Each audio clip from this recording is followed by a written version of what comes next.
Hey everybody, and I just want to give you a quick recap of Sunday school just in case some of you missed it or wanted a refresher. I don't know. I don't know what you guys are doing when I'm there teaching, hopefully listening, but I don't know. So we're in the part of a story of Moses in the Old Testament. We're to Moses now. So we started with John 1. It said, in the beginning was the Word, and the Word was with God, and the Word was God. And that's pointing to Jesus, right? That's Jesus. There is no Word without Jesus. Jesus is the Word. So that's where we started, and we went through creation and all those things. And I even printed out and kind of filled in a little bit of a lineage of where we are on the story right now, from Adam to Moses. And so let me just recap that real quick. And so we had Adam and Eve, and then they had Cain, Abel, and Seth.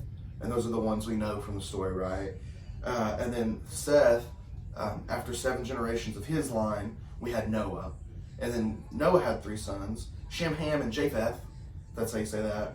And then Shem had 8 generations under him. Then we had Terah. Does anybody know who Terah's mom is? It's Abraham, if you didn't know, Abraham. And so at this point in the story, we see God making a covenant with Abraham, how his lineage will be blessed, they'll be, numerous, and eventually they will inherit the promised land, right? And so that's what we're with Abraham. And remember, this covenant follows all these generations. And eventually he also said the world will be blessed through you. And eventually, you'll see in a second, Jesus is through his lineage as well. And so Abraham had Ishmael with Hagar, and then Isaac with Sarah. And so now we have Isaac, and Isaac married Rebekah, and then we know 2 of Isaac's sons, Jacob and Esau. And Jacob had his name changed to Israel. And then he had 12 sons. And, that's kind of where we get the 12 tribes of Israel and all those things. And so we talked about Joseph's story. And Joseph, Jacob's son, was a favored son. He had the coat of many colors. And his brother sold him to slavery. And eventually he was able to prepare a place for his family there. And kind of provide for them in a time of famine. And eventually they stayed there and started multiplying there. And that's how, in Moses' story, we have thousands and thousands of Jewish people in Egypt. But anyways, 12 sons, he had Joseph, and then 2 other lineages I want you to make aware of. The lineage of Judah, the line of Judah, which is one of Jacob's sons. Eventually, that's where we get Jesus.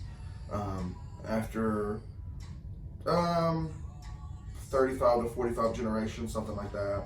I did math right here in my head. But then we also have the lineage of Levi.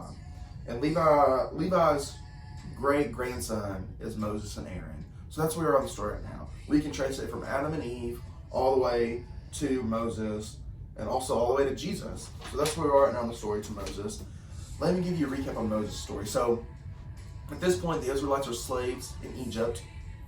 And Moses fled there because he actually was living under the Pharaoh. I don't know if you know Moses' story, but he was an Israelite living like a son to the Pharaoh. And he killed a taskmaster, which is, the one that was over the slaves. And he chose to flee because he was afraid of what the Pharaoh would do with him, but he knew those were also his people. So eventually it gets to a point in the story where Moses has this life-changing moment where he talks to God in the burning bush, and God tells him, you're going to be the one that leads the Israelites out of Egypt.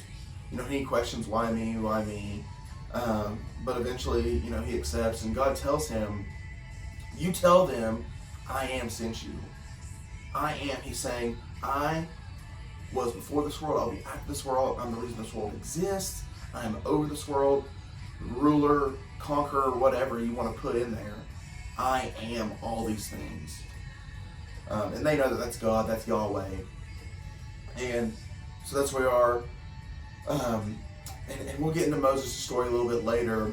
But we see Jesus in a situation where, he's basically claiming to be God. And the people don't believe him and are challenging him. And Jesus says, I know Abraham. He's claiming to be God and saying he knew Abraham. And how do you know Abraham? How would you know? You've just been alive for whatever, a couple years. This is all paraphrasing, but he says, before Abraham was, I am. Like Abraham used to exist. Abraham is in the past. He's like, I am past, present, and future. I am God. And I want you to believe and see that I'm God. That's what he said. He said, I am. So that's just kind of the recap. That's the thread of the Old Testament with the New Testament. Jesus knows the story, and he knows that these Jewish people know this story. And that's why he said, before Abraham was, I am. So just remember that. Just a quick recap. Please keep catching up on the things we do. Sunday school, in-person church. We have an in-person high school small groups on Sunday night and the Wednesday night thing. And I'm still doing the Friday devotions because I think they're important if you're able to catch them. We're going over how to read your Bible right now, how to study your Bible. But that's all I got right now. So keep catching up with us, and I hope I can see some of you guys soon. We'll see you later.